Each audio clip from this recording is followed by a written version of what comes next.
Yo, kumusta mga kapot-pot? Welcome back to the channel. At day off natin ngayon. Medyo marami-rami tayong na-ride nung December tsaka natong simula ng January. So nung December, panay ang bawi natin. Kaya lang puro flats ang tinira natin. Pagpasok ng January, Sierra Madre, Bitbit River, tapos mga recovery ride. Tapos ngayon, day off tayo.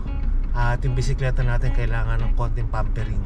Dadali natin siya sa Sarap Mag Bike Shop para ipalinis. Tingnan natin kung may oras para i-bike spa. Pero main purpose natin palinis lang muna ngayon. Tapos papakita ko na rin sa inyo yung mga bagong budget bikes natin sa Sarap Mag Bike Shop.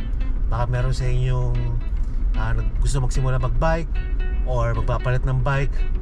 Budget bikes na meron tayo doon, tsaka mga folding bikes. Biyahe muna tayo. Yun, nandito na tayo sa Sarap Mag Bike Shop. Ito ay makikita dito sa number 44 Mindanao Avenue, Barangay Tatlong Sora, Quezon City. At meron din tayong branch sa Pampanga, sa Embusa Strip, along MacArthur Highway, Pampanga.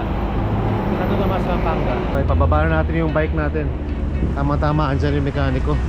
At papakita rin natin yung mga bagong bike. Ay, na-assemble pa yung Kaya pababa muna nung bike. Pag magpapa-bike wash kayo or magpapa-overhaul dito sa Sarap Mag Bike Shop, pwede nyo kaming i-PM sa Sarap Mag Bike Shop sa Facebook, o pwede rin kayo mag-walk-in kapag wala namang customer, kayo yung maunang asikasuhin dito.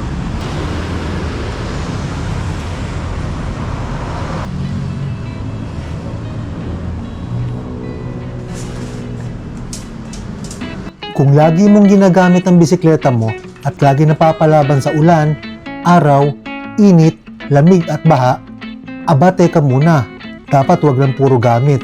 Kailangan din ng bisikleta natin ng maintenance. Bakit nga ba kailangan ipa-maintenance ang bisikleta? Siyempre, number 1, para laging smooth ang takbo ng bike natin. Walang magaralgal, walang langit-ngit, walang hassle habang pumapadyak. Pangalawa, para hindi rin mabilis masira ang mga pyesa, lalong-lalo na ang mga moving parts, lalo na sa drivetrain, yung kadena, yung cogs, yung crank. Minsan kasi gamit tayo ng gamit, hindi natin namamalayan, madumi na palang kasingit-singitan ng mga pyesa natin. Hindi lang yan nakakabawas sa performance ng bisikleta, nakakabilis din makasira ng pyesa. Minsan ini-skip natin ang pagpapa-overhaul ng bisikleta kasi namamahalan tayo. Pero kung iisipin mo, mas mapapamahal ka kung madaling masira ang mga pyesa mo. Kung marunong ka magmekaniko ng sarili mong bisikleta, pwede mo naman gawin yan ng sarili mo. Wala ka pang gastos. Pero syempre, iba pa rin trabaho ang profesional na mekaniko. Tulad dito sa Sarap Mag Bike Shop, kinakalas ng mekaniko ang bawat pyesa, nililinis mabuti, ginagrasahan at sinisiguradong maayos ang pagkakatira ng bisikleta mo. Babaklas ang crankset, i-check ang BB, baklas din ang cogs para linisin, as in lahat ng dapat linisin sa bisikleta mo. Ang mekaniko natin ang bahala dyan. Kung may extra budget ka, idamay mo na rin ang pa-bike wash. Actually, madali naman mag-bike wash. Kayang-kaya mo rin gawin sa bahay yan. Yun nga lang, matrabaho din. Kaya kung meron kang mas importanteng kailangan gawin kaysa maglinis ng bisikleta, ipaubaya mo na sa Sarap Mag Bike Shop ang paglilinis ng bisikleta mo. Lilinisin natin yan mula sa mga putik-putik sa frame, mga dumi sa gulong at mga grasang natuyo sa kadena. Hindi maibabalik sa pagiging bago ang itsura ng bisikleta mo, pero pag ginamit mo, mararamdaman mo ang pagkakaiba ng malinis at maruming bisikleta. Kung mga 1 o 2 oras lang naman ang pag-overhaul sa Sarap Mag Bike Shop, pwede mong iwan na lang sa shop ang bike mo kung may iba pang gagawin, o pwede rin naman overhaul while you wait. Kung gusto mo, magkape ka rin muna ng house coffee na nasa loob lang din ng Sarap Mag Bike Shop. Hindi lang sa mga gamit na bisikleta, pwede ang pagpapa-overhaul. Kung matagal nang natambak sa bodega ang bisikleta mo at nagbabala ka magbalik alindog sa pagbibisikleta, syempre, kailangan mo rin ipang-overhaul ang bisikleta mo. Kasama na rin para ma-check ng mekaniko natin kung gumagana pa ang shifting, kung hindi ba kinakalawang ang mga pyesa, at pinaka-importante kung okay pa ang preno. Syempre, ayaw mo naman mag-bike na wala kang preno.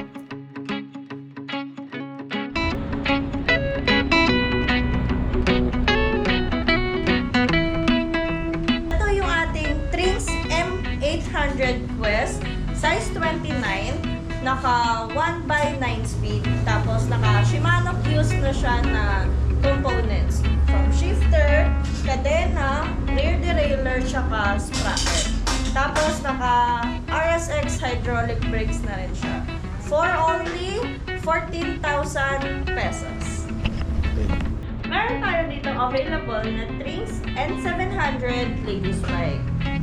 Naka Shimano Q's na yung components niya from shifter, RD, sprocket, at saka kadena. Naka 1x9 speed na siya, tapos naka hydraulic brakes. Coil fork with lockout. Size ng frame, small. Yan. From ang SRP naman nito is 12,500. Ito naman, Trinks Drive na gravel bike. Naka Shimano Claris, 2x8 speed, size 50 yung kanyang frame, 700 by 38 yung kanyang gulong. Naka Claris na siya na RT, rear derailleur, sprocket, kadena, front derailleur, tsaka STI. 18,000 pesos, meron ka ng Trinks Drive na gravel bike. Ito naman, Bickerton 1507 na folding bike. Naka 1x8 speed, naka Shimano na siya na Revo shifter.